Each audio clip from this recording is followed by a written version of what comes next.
Okay.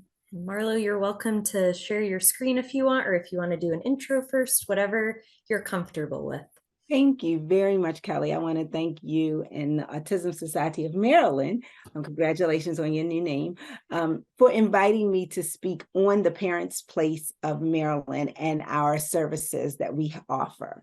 So I am going to share my screen. Thank you, everyone. I'm glad that each of you are here and we were able to do a semi-introductions earlier, so I know about the age range of your children. Please let me know if you cannot see the slides. Kelly, are we okay? Okay, thank you. Again, just like Kelly said, I'm going to go through the presentation, but there's plenty of time at the end for questions. So we are the PPMD, the Parents' Place of Maryland. And again, thank you for inviting me to share information about us and what we do. Thank you, Kelly, for the introduction. I am Marlo Lemon, and I am the Co-Deputy Director of Training and Strategic Partnerships. And I am happy to be here this evening. Our mission at the Parents' Place of Maryland is to empower. With this screen, I know you all can see it, you all can read it. We are not advocates. Our job is to empower you as parents and family members, because we always like to say you are the longest standing member on that IEP team. You will always have the history, and that's what makes you so powerful. But we see our job is to empower you as advocates and partners to improve your children with disabilities and special health care needs. We are committed to diversity and equity. Believe it or not, PPMD has been around for over 30 years. We are a small but mighty group. We work across the state of Maryland. So when you think about it, Allegheny County, which is out closer to West Virginia, and then going down to Eastern Shore. So we service the whole state of Maryland. We are governed by parents. So our board of directors all have children or family members with disabilities or special health care needs. And what makes us so unique as Maryland's Parent Training Information Center is the fact that 100% of our team either has children or young people that are really special to them with disabilities or special health care needs. So what makes that unique is when a parent or family calls in, we really can say that we understand maybe not your child's individual disability, but we understand getting services from the school system and from across the state, and what are resources, and talking to insurance companies. We have a coworker that says, we're one-stop shopping. We're just like one-stop shopping because you can come to us. We don't deal with one specific diagnosis. The law is the law is the law, and it does not change from Allegheny to Dorchester County. This is my why. Each of us that gets into this field, you usually get into it for a reason. So this is my why. These are my double blessings and little surprise. I am the proud mom of Joshua, Matthew, and Victoria.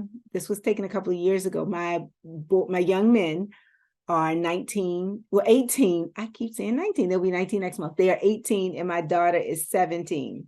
So I was one of those parents who had 3 under 3, going into infants and toddlers and programs and services. The taller of the 2 young men is my Matthew. Matthew was diagnosed with autism at 20 months. Officially, I say 2 years, 3 months, and he started therapy at 17 months. So Matthew was diagnosed with autism. He's significantly impacted. So he has occupational therapy, physical therapy, speech therapy. He's nonverbal. I call him my gentle giant. He is the happiest nonverbal child I know. And his twin brother, Joshua, I have a college freshman. So he just started school, but he is diagnosed with dyslexia and ADD. So we have quite a busy household. They both young men started in infants and toddlers at 17 months. I am an educator by trade. I used to teach elementary school, and it has just been a journey. PPMD, the Parents Place of Maryland, is part of, we are Maryland's parent training and information system. We are independent, nonprofit, so our services are free to parents and families.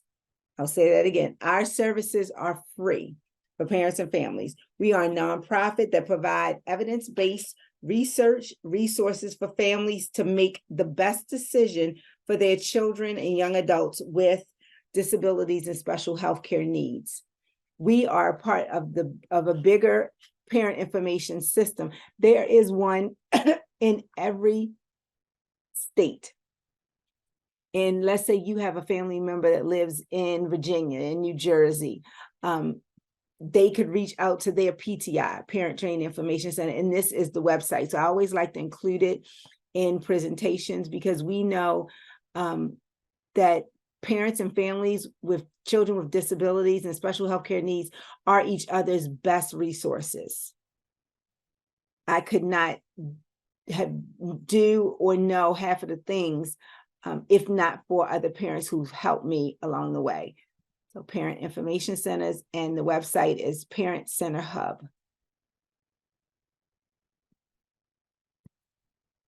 So what do we do? What does the Parent Place of Maryland do? What does PPMD do? We work with young children and young people ages birth to age 26. So we help parents and families better understand a diagnosis. So whether you're newly diagnosed or getting ready to transition out of school, we help parents and families communicate with the school system. Our website, which I'll talk about in a little bit, is a wealth of information. If you don't know how to request for an IEP meeting or just the right wording to say so, we have sample templates that are on our website. We help parents and families understand their rights and responsibilities, which is really big because going into different meetings can be intimidating. And we want parents, again, to be empowered and feel empowered because, again, the law is the law is the law. We help parents and families figure out the services and resources in their community and to connect with other community resources. So, for example, if I had a parent that called with a question that lived in Howard County and had a question about autism, the Autism Society of Maryland would be one that I would give as a resource to say, reach out, see, this is when they have meetings. So we help parents and families connect to community resources, no matter what area you're in. So what do? We provide one-on-one assistance to families. We have parent educators. So on our website, and that's a couple of slides it's a contact us page. And if you put in your name, information, someone will get back to you within 24 to 48 hours. You could say, this is October. You could say, you know what, I have an IEP meeting December 1st, and I don't understand this 70-page document, or I have some questions about it. Giving us enough time, you could send in that IEP ahead of time. You could get a parent, educator who will walk you through the document, give you questions to ask. We do not attend meetings with you. However, we can definitely prepare you as you're going into meetings. So we provide but it could be a question. Another question is, what do I do if I didn't get the documents 5 days ahead of time? I am interested in, do you know anything about free hearing aids? So, we try to find the information and resources that you need. We also have topical trainings. Our YouTube page and on Facebook, we've had trainings recorded trainings like this one on SSI, sexuality, early childhood trainings, the recommended practices, learn the signs, act early. So there are some of our topical trainings. We have one coming up on behavior. So topical trainings. Then we have leadership trainings. We have two really big leadership classes. One is for parents ages birth to 5. The other is parents ages 14 to 21. So one is on newly diagnosed and the other is on transition. We also have a staff member that specializes in military. Maryland is the 8th largest state for families that are in the military, and they bring about a unique perspective because you could have mom and dad getting ready to deploy with child with special needs at home with grandparents, or we're in a space for 3 years and then 2 years later we have to leave out again. Then we're coming back into the state. So what does that look like for a child with special needs? These are the two classes that we have. Usually they are in the spring. They've been virtual since COVID. One is called Baby Leaders. So this training is for parents and guardians ages 5 and up, and then Guiding the Journey is 14 to 21. For baby leaders, we try to catch the parents and families early. So we go over what is the IFSP, what is the Individual Family Service Plan? How is infants and toddlers or early intervention different from going to big school? What does it look like to transition from infants and toddlers into a preschool program? We talk about developmental milestones, what's typical, what's not. You don't have to have a diagnosis to take our baby leaders. You or your child does not have to have a diagnosis.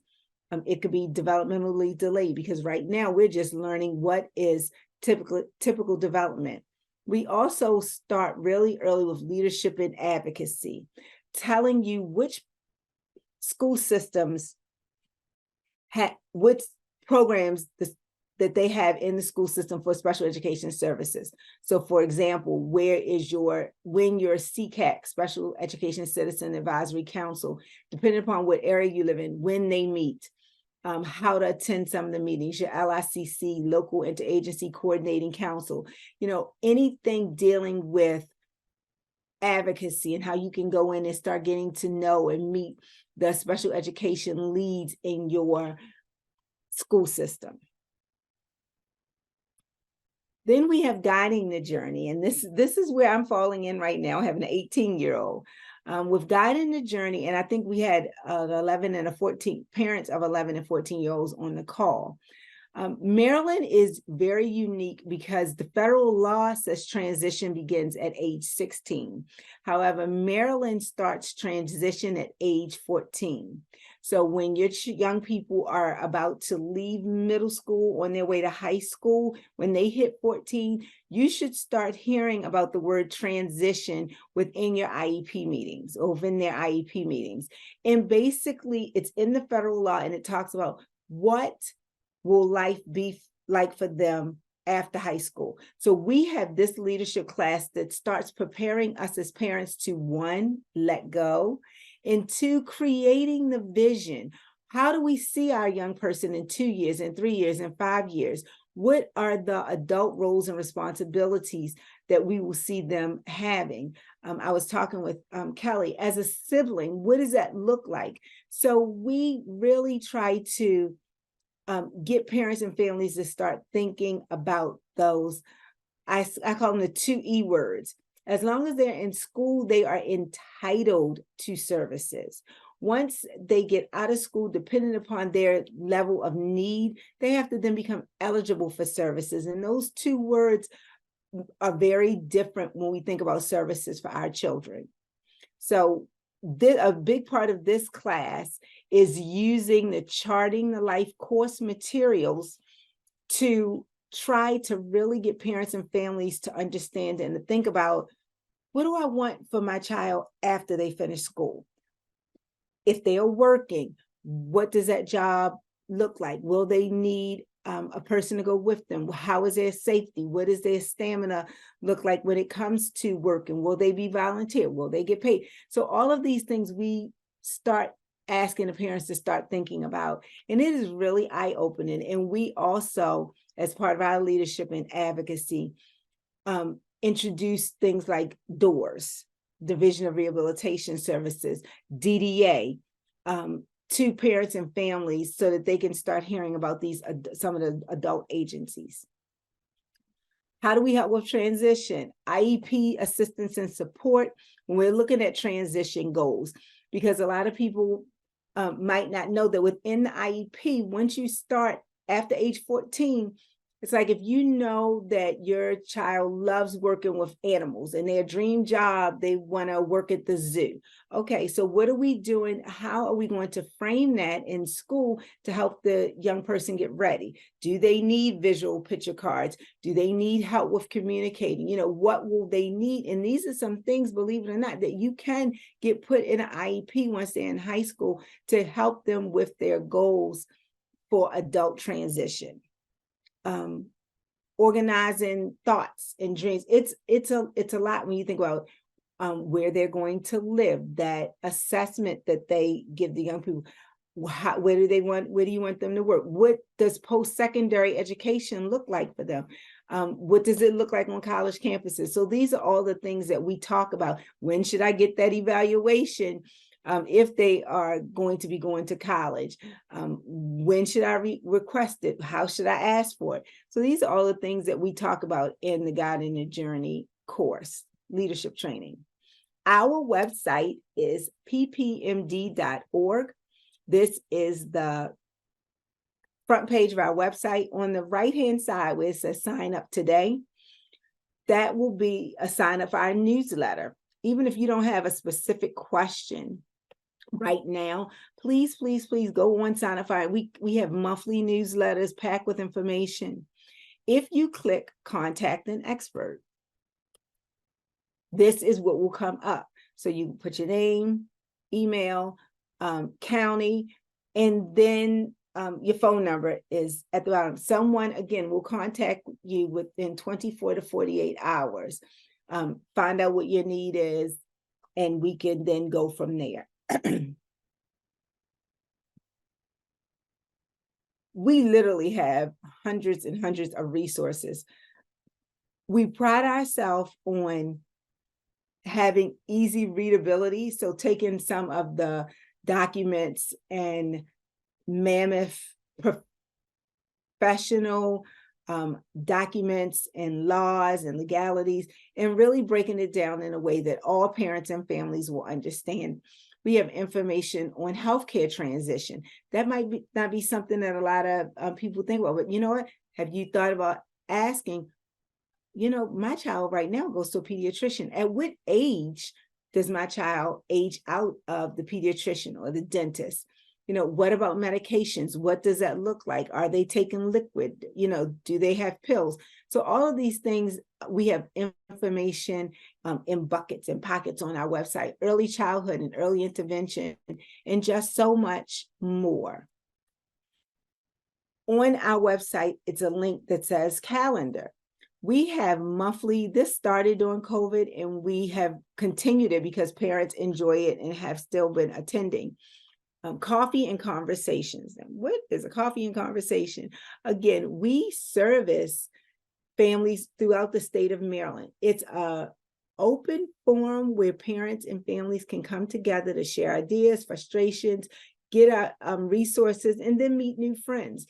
A lot of times, as a facilitator of a coffee and conversation group, a parent might come in and say, you know, I'm having a hard time with behavior, or you know, what do you do when the behavior intervention plan might not be followed? Or does anyone know of a good resource in this area? Or, you know, it's get ready to be wintertime. Does anyone know a way for me to get some of this energy out? So it really becomes just a group where parents and families can get together to share resources themselves.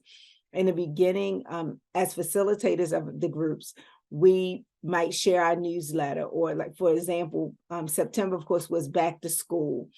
as we close in the spring, it's like getting ready for your IEP meeting. So we come with the topic, but understanding that, after first 15 minutes, parents and families want to just share, and that's fine too. We do self-care, back to school, ESY, summer activities. The next two coming out will be about different holidays and things that you can do when you have maybe so much company that it might be overstimulating to some of our young people. We have different groups for coffee and conversation. So we have a birth to kindergarten group, elementary group, middle and high school group, behavior challenges. Believe it or not, I have one mom that fits into every category. So sometimes she's at different meetings. They are twice a month. But if you go back to our calendar, when you go on our site, and it's right under on that ppmd.org page, if you click on coffee and conversation, you register and you will be sent out the link automatically when the group meets. We also noticed that we started having a lot of professionals, like Kelly, like myself, people who work with parents and families, MCF, Maryland Coalition of Families. They will be coming into the groups. And they would say, we want to figure out how to support families. So what we did, we created a professional group. So we have a professional group that meets the first Wednesday of the month, I believe. And that's where we can get together, share what's going on in our different areas. And so for example, Kelly, if you had a big event that you wanted to get the word out about, you could come to the meeting. And it's a way for parents to get information to help them feel more empowered, because we know other parents are the best resources, and talking to each other, and especially during this time of year, it gets dark early. They might not be on the playground as much. We really want parents and families to feel empowered and to combat some of this loneliness and mental health and thinking that I am the only one, because that's definitely not the case. We also have Spanish parent groups and professional groups. So, and I would like to say a lot of our resources on the website are in English and Spanish. So our newsletters come out monthly. We have a bi-monthly Spanish newsletter. And we have a special newsletter for leaders. We have a special newsletter for leaders once you complete our trainings. This is the directory for our Facebook page. Please like us on Facebook, like us. Usually when we have PPMD staff like myself in different areas, so we'll be in Allegheny County in November, and there's something going on the Eastern Shore, we try to put it on Facebook as much as possible to serve any and all parents and families. We usually have, this is called Ducks in a Row. We usually have that in August because it helps parents and families prepare for the school year. YouTube channel. Our YouTube channel, if you go click on our first page, ppmd.org, and it's the sign for YouTube right at the top. We have a playlist now for different videos. We have a playlist for Spanish. We have a playlist for transition, one for early childhood, healthcare. We have different ones. We have a resource specifically for autism. So just take the time to really go through. Again, I want to schedule a meeting with the principal, but I don't know exactly how to word it. It should be on our site. Before we take questions and stop sharing, I wanted to give you my contact information. So everyone at PPMD, we've made it easy. If you say, oh, I know Rosie, we have 3 now bilingual parent educators. So feel free, if you have a Spanish speaking family that needs help, send them our way. But we're all our first name at ppmd.org. So I am Marlo at ppmd.org. And I'll make sure that Kelly has my information. But again, the best way to reach any of us would be to use the contact us form right on our website, which is ppmd.org.